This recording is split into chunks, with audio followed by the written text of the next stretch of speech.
Самый расхваленный средняк от Poco в этом году. Бешеные цифры в бенчмарках, почти все игры на ультрах, каждый второй блогер клянется в верности данному девайсу и берет его как основной. С другой стороны, несмотря на топовое железо, они запихали туда стандарт USB 2.0. Да-да, файлы будут скидываться туда очень долго. Мой экземпляр телефона даже на холодную не может пройти и одного стресс-теста в Antutu, а в играх снижение яркости наблюдается уже после 20 минут игры. И последнее обновление это дело не устранило, хотя обещали. Это даже не вспоминая приличный шим и массовый брак экрана с абсолютно неромантично работающим датчиком приближения. Аппарат своих денег стоит, фанатов десятки тысяч. Только в первый час продали 30 тысяч экземпляров данного устройства, но однозначно он не стоит тех дифирамбов, которые получает. Poco делала лучше. Сейчас расскажу об этом. Tube 835, всем привет, меня зовут Саня, вы на канале Польза.нет, у меня только быстрые обзоры, и все обзоры подобных девайсов подкреплены их онлайн-тестами на прожарке на стримах. Возможно, мои слова и субъективны, но цифры не врут. По ссылке в правом верхнем углу можете посмотреть прожарку конкретно этого Poco F3. Подписывайтесь с колоколом, читайте описание к ролику, там условия конкурсов, которых на канале все время много. И теперь основное про девайс Poco F3 с критичным взглядом, но без хейта. Упаковка просто и стильно, все понравилось. Ультра быстрой зарядки, как у аппаратов Realme, здесь, конечно же, нет, но все в стиле Xiaomi-тов. Даже чехол и переходник на мини-джек положили. Быстрая зарядка на 33 Вт с поддержкой Quick Charge 3.0 и Power Delivery, разумеется, в комплекте. По самому телефону можно запихать две симки, лоток не гибридный, карту памяти не запихать, но лоток прорезинен, что довольно приятно. Защита от пыли и брызг на борту, пусть всего и IP53, но главное она в наличии. Экран защищен стеклом Gorilla Glass 5-го поколения, в стоке заводская пленка царапается просто моментально, можно сказать, о воздух. Ее планируете менять сразу. Ну и стоковый чехол качеством, как и у всех в данном ценовом сегменте, не блещет. Вес аппарата 196 граммов, что для такого железа прямо очень даже хорошо. Рама из алюминия, торцы из пластика. Аппарат скользкий, маркий, без чехла носить не сможешь. Тыльная сторона тоже из стекла, Gorilla Glass 5-го поколения. Две версии на 6 и 8 гигабайт оперативной памяти и 128 и 256 гигабайт внутренней. К слову, оперативка здесь LPDDR5, а внутренняя память UFS 3.1. И то, и другое работает очень быстро, и если бы не волшебные руки программистов Xiaomi, аппарат вышел бы просто конфеткой. Но об этом далее. Процессор топового уровня Qualcomm Snapdragon с обвесом в виде GPU Adreno 650. Все почти последнее, все очень близко по мощностям к ультра-топам. Притом почти в 2,5 раза дешевле этих топов, что манит и вводит в заблуждение. Все результаты синтетических тестов вы сейчас видите на экране. Разумеется, у аппарата есть поддержка 5G сетей, которая нам не особо и нужна, рабочий NFC, GPS, сканер отпечатков пальцев, который работает очень даже быстро. Распознавание по лицу также у меня работает без нареканий. Гироскоп, датчик освещенности, датчик приближения и цифровой компас, все есть. Экран хороший, но шим приличный, но не вредный. Значения сами видите, Full HD+ разрешение 120 Гц выводит. 360 Гц отклик сенсорного слоя прямо как игровой. HDR10+, максимальная яркость 900 нит, при пиковой в 1300 нит. DC-диминга нет, хотя все упорно убеждают, что он где-то там как-то вшит. Но это не так. Сам аппарат внешне очень похож на Redmi Note 10 Pro. Батарея на 4500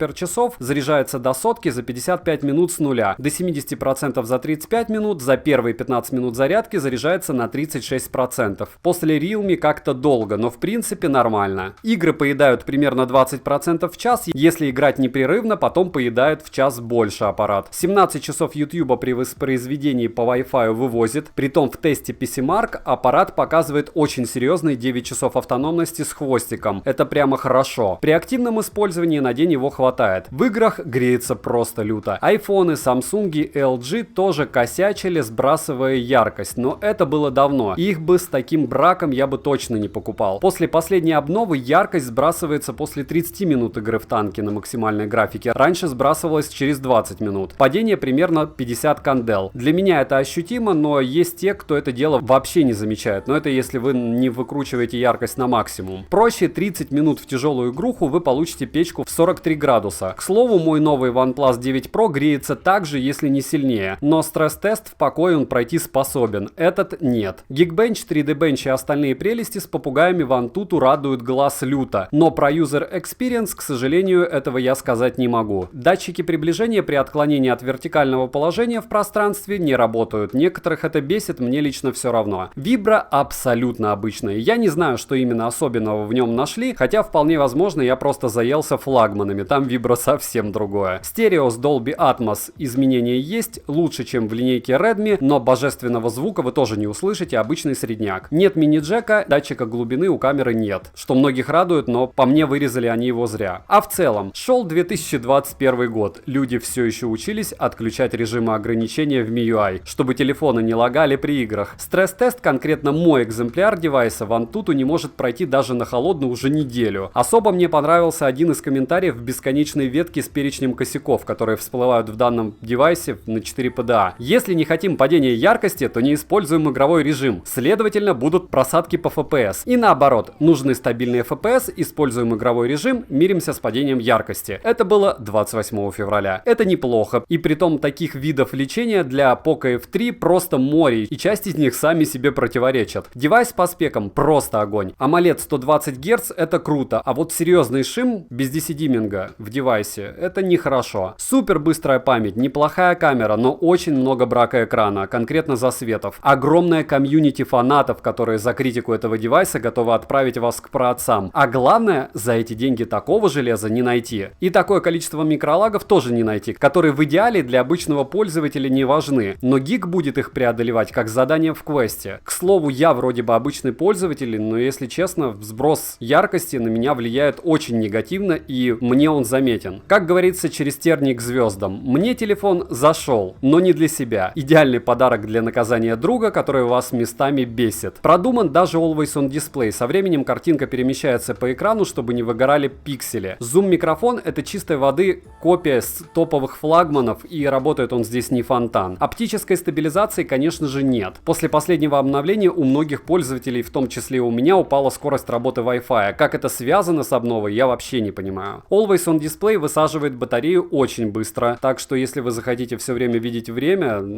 за это придется платить автономностью. Отключение фоновой активности без ограничений — это панацея для данного телефона при снижении яркости во время игр на данный момент. Что будет завтра после обновления, никто не знает. Соответственно, это тянет за собой другие проблемы. В Game Turbo, к сожалению, нет пункта тонкой настройки графики. Камеру обсуждать не вижу смысла, она здесь хуже, чем в Poco X3 NFC. Можно до упора искать ее плюсы, правильно фотографировать, правильно снимать, чтобы вам показать, но это больше уловки продавана. Пример работы камеры вы сейчас видите прямо с руки в разных условиях.